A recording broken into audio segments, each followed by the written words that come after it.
I want to start out, before I say anything else, to thank my parents, Bill and Mary Smith, and also my family. My family all my family, including my friends, and I consider my friends family. And without your love, your prayers, and your support, I couldn't be serving the people of the state of Missouri, which is an immense honor. Thank you.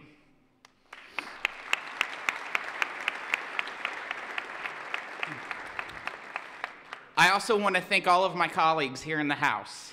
You've given me the opportunity to serve Missouri in a greater capacity, and without your faith and your confidence, I couldn't do it, and I appreciate that. Thank you.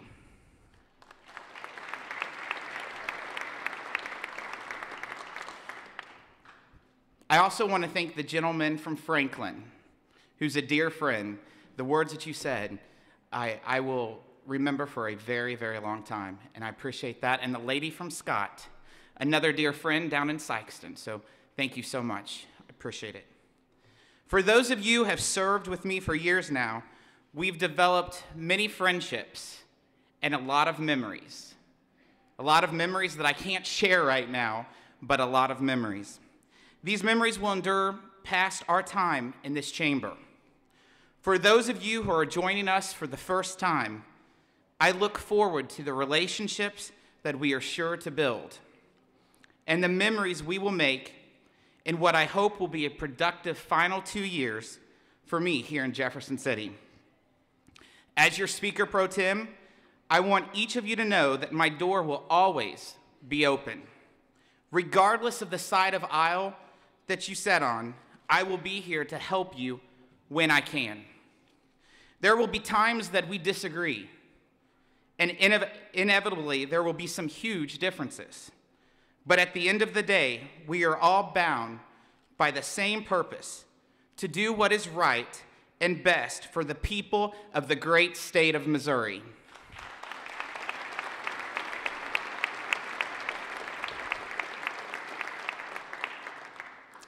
As I begin my final 2 years of service, I do so with an unwavering belief that now, more than ever, the legislature must act to protect Missouri from the encroachment of an overreaching federal government.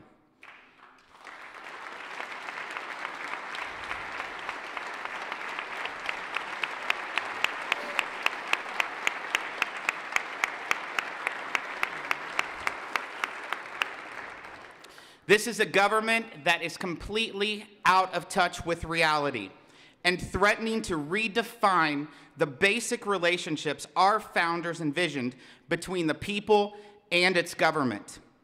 These are perilous times as the rights of states continue to be threatened by a seemingly endless list of mandates and regulations handed down from above. From the job-killing, economy-crippling edicts contained in the ill-conceived federal health care plan to the cumbersome and invasive regulatory efforts that threaten to put a stranglehold on many of the family farmers and small businesses that drive our economy, to the endless sea of bloated bureaucracy that transforms even the most mundane inquiry from a private citizen to a Herculean task. The actions of our federal government have time and time again reminded us that we as states must fend for ourselves, that we will not receive help from our federal counterparts when it comes to defending the conservative principles of fiscal responsibility and limited and a responsive government.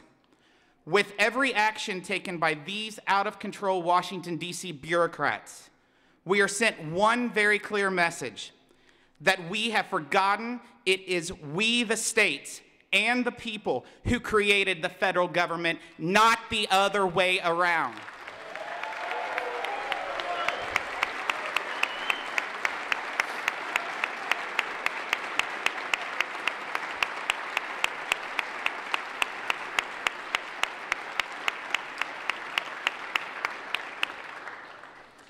Instead, they ignore the intentions of our founding fathers by acting as if the federal government created the states. But we know that great men who founded this nation believed otherwise, In fact, it was Thomas Jefferson, the gentleman right over here on the wall, who said, "I consider the foundation of the Constitution." The lady from Callaway, the Constitution.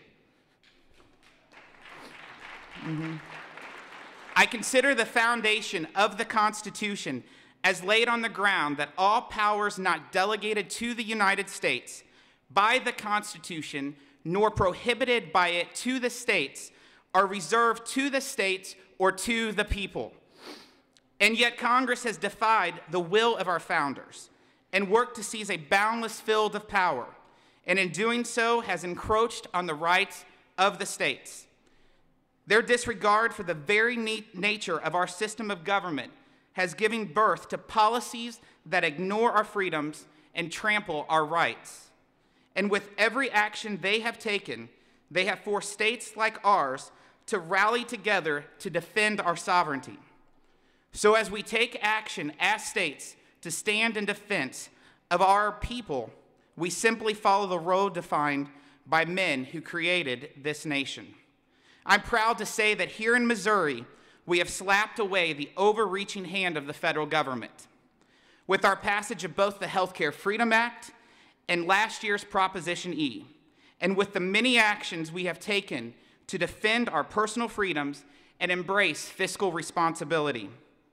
In Missouri, we do not need the threats of fiscal cliffs and maxed out debt limits to balance our budget and keep our fiscal house in order.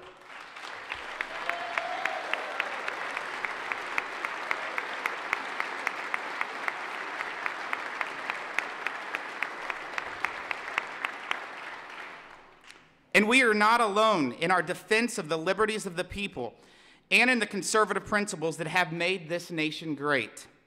As we look across the nation, we see other states following our lead in telling the federal government it has gone too far. Furthermore, we see now that our states are truly the laboratories of democracy. While Capitol Hill is firmly entrenched in a mindset of overtaxing and overspending, states are taking new and innovative approaches to solving the problems of our fellow Missourians and bolstering their economies for long-term success. From Texas, where they are embracing revolutionary new ideas to help ensure all young people can afford a quality college education so that they can train the workers of the future, to Kansas, where they have taken bold steps to lower the tax burden, develop the workforce, and put effective economic development tools in place. States are showing us the kind of leadership that is sorely lacking in Washington, D.C.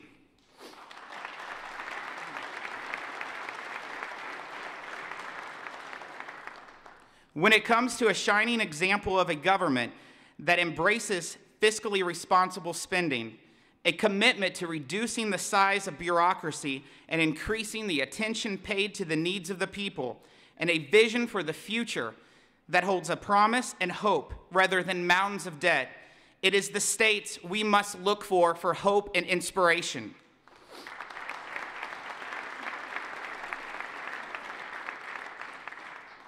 Our federal government, with a fiscal cliff solution that cuts spending far too little and increases the tax burden far too much, has proven once and for all that it is too big and too out of touch to adequately address the needs of the people of the United States.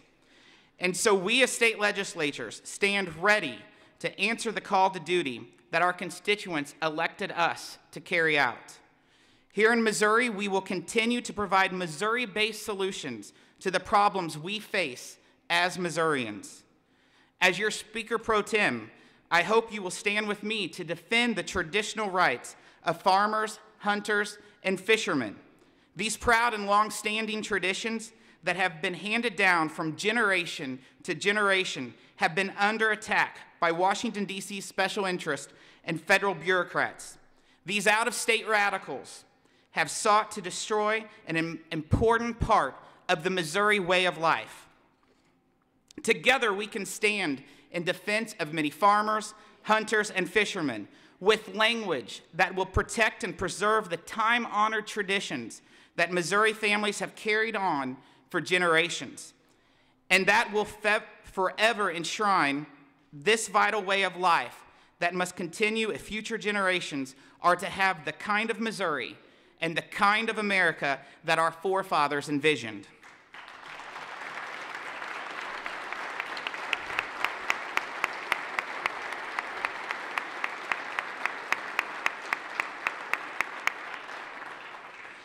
I also ask you to join me this session in standing against our federal government on the issue of welfare reform.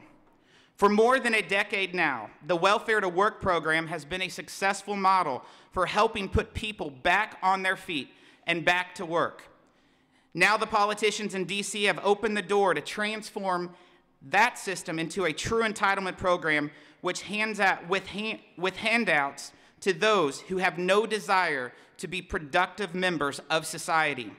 This year in Missouri, we will send the message loudly and clearly that we reject their plans for a system that would encourage dependency on government handouts and instead support a program that puts our neediest citizens on a path to gainful employment and self-sufficiency.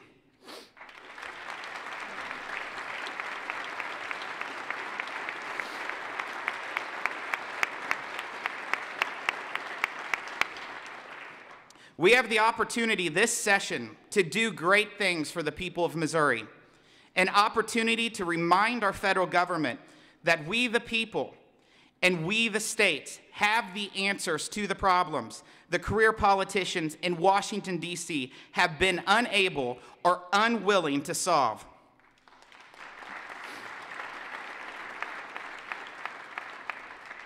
Across this nation, state legislatures just like ours are coming together to provide innovative solutions that should serve as inspiration for a federal government that has clearly lost its way.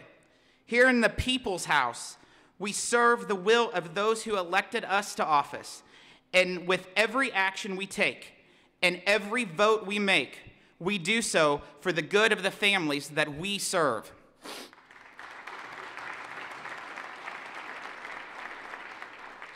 Our founding fathers envisioned a government of citizen legislators. And as I look across this chamber today, I see that vision is reality here in Missouri. At a time when our federal government continues to stand in the way of progress and innovation, as it has grown too big and too burdensome, states have led the way. With the decisions we make together, we send a message to the people of Missouri and to the out-of-touch bureaucrats that we as a state have done it better and will continue to do it better both now and in the future.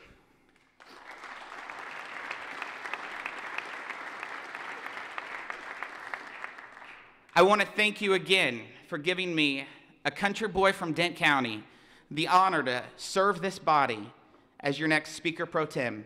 May God bless each and every one of you, and may God continue to bless the great state of Missouri.